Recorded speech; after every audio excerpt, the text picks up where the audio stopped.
आजा बलम घरे आजा बलम आके दिलवा में हमारा फोनवे पर मोहन पनिया बतारो कहिए के काहे नया बतारो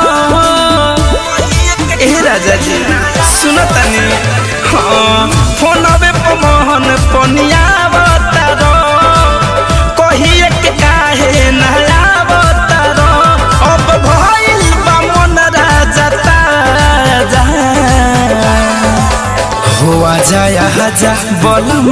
घरे आजा आके दिलवा में हमारा समा जाए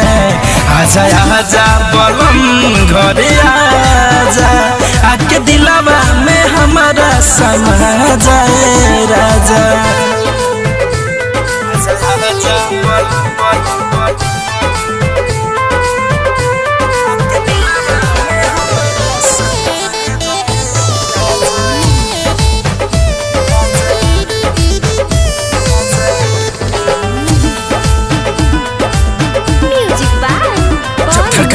तो इस पत्थर को दिल लिख दिया तूने पहलंग पहलंग राजा जी मोर कहरे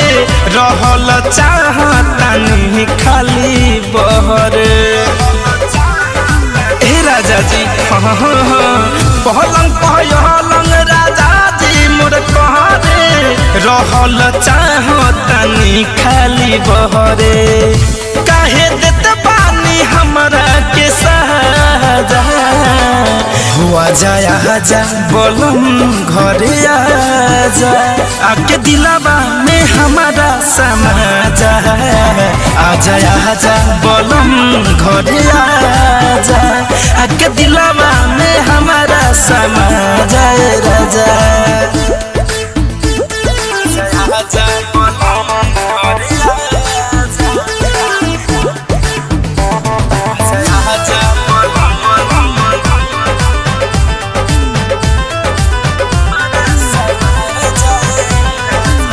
कहदी ना तेर जनी आई न घरवा लूटल चाहता झलू खजनवा ए बलमुजी कहदी ना तेर जनी आई न घरवा लूटल चाहता झलू खजनवा धड़कन धनंज धरत पहाजा हुआ जाया आजा बलम घरे आजा आके दिलवा में हमारा समा जाए आजा आजा बलम घरे आजा आके दिलवा